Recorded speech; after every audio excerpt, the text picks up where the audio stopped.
Hello, my lovely supporters. Welcome back to Rhoda Wines YouTube channel. ತುಂಬ ಟೈಮಿಂದ ಯೂಟ್ಯೂಬಲ್ಲಿ video upload ಮಾಡಿಲ್ಲ, lengthy video. ಈ ವಿಡಿಯೋದಲ್ಲಿ ಮಾವಿನಕಾಯಿ ಸಾಂಬಾರು ಮಾಡೋದು ಹೇಗೆ ಅಂತ ನೋಡ್ಕೊಂಡು ಬರೋಣ ಬನ್ನಿ. ಫಸ್ಟ್ ಮಾವಿನಕಾಯಿನ ಸಿಪ್ಪೆನೆಲ್ಲ ನೀಟಾಗಿ ತೆಗೆದು ತೊಳೆದು ಈ ರೀತಿಲಿ ಕಟ್ ಮಾಡ್ಕೊಳ್ತಾ ಇದ್ದಾರೆ. ಇದು ನನ್ನ ದೊಡ್ಡಮ್ಮ ಮಾಡ್ತಾ ಇರೋದು. ಈ ರೆಸಿಪಿ ನನಗೂ ಕೂಡ ಗೊತ್ತಿಲ್ಲ, ನನ್ನ ಜೊತೆಗೆ ನೀವು ಕೂಡ ಕಲೀರಿ. ನೀಟಾಗಿ ಕಟ್ ಮಾಡಿ ಪಾತ್ರೆಯಲ್ಲಿ ಇಟ್ಕೋಬೇಕು. ಅದಕ್ಕೆ ಸ್ವಲ್ಪ ನೀರು ಆ್ಯಡ್ ಮಾಡಿ ಗ್ಯಾಸಲ್ಲಿ ನಾವೀಗ ಅದನ್ನು ಬೇಯೋಕ್ಕೆ ಇಡ್ತಾ ಇದ್ದೀವಿ. ಅದು ಸ್ವಲ್ಪ ನೀಟಾಗಿ ಸ್ಮ್ಯಾಶ್ ಆಗೋ ರೀತಿಲಿ ಚೆನ್ನಾಗಿ ಅದು ಕುದ್ದಿ ಬೇಯಬೇಕಾಗುತ್ತೆ.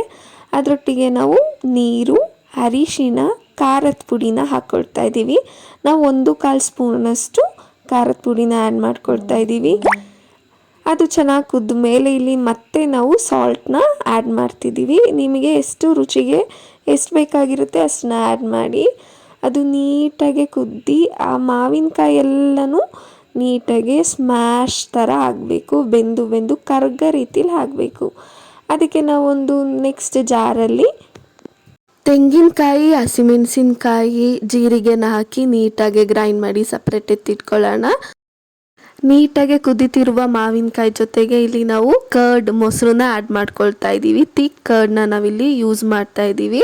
ನಾವಿಲ್ಲಿ 3 ಸ್ಪೂನ್, ದೊಡ್ಡ ಸ್ಪೂನಷ್ಟು ಯೂಸ್ ಮಾಡ್ತಾ ಇದ್ದೀವಿ. ನೀವು ಎಷ್ಟು ಬೇಕಾದರೂ ಯೂಸ್ ಮಾಡ್ಬೋದು. ಇದರಿಂದ ಹುಳಿಯಾಗಿ ಟೇಸ್ಟ್ ಹೆಚ್ಚುತ್ತೆ ಹೊರತು ಕಮ್ಮಿ ಏನಾಗಲ್ಲ.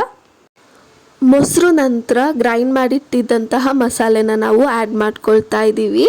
ಅದೇ ಜಾರಿಗೆ ಸ್ವಲ್ಪ ನೀರು ಹಾಕಿ ಮಿಕ್ಸ್ ಮಾಡಿ ನಾವು ಹಾಕ್ಕೊಳ್ತಾ ಇದ್ದೀವಿ. ಥಿಕ್ನೆಸ್ ಪ್ರಕಾರ ನೀವು ನೀರನ್ನ ಸ್ವಲ್ಪ ಹಾಕ್ಕೊಳ್ಳಿ. ತುಂಬ ತಿಕ್ಕಿರೋದು ಬೇಡ, ತುಂಬ ಲೂಸ್ ಆಗಿರೋದು ಬೇಡ. ಸಾಂಬಾರು ಮೀಡಿಯಮ್ ರೀತಿಲಿ ತಿನ್ನಲಿಕ್ಕೆ ಚೆನ್ನಾಗಿರೋಂಗೆ ಸ್ವಲ್ಪ ಗಟ್ಟಿಯಾಗಿರಲಿ.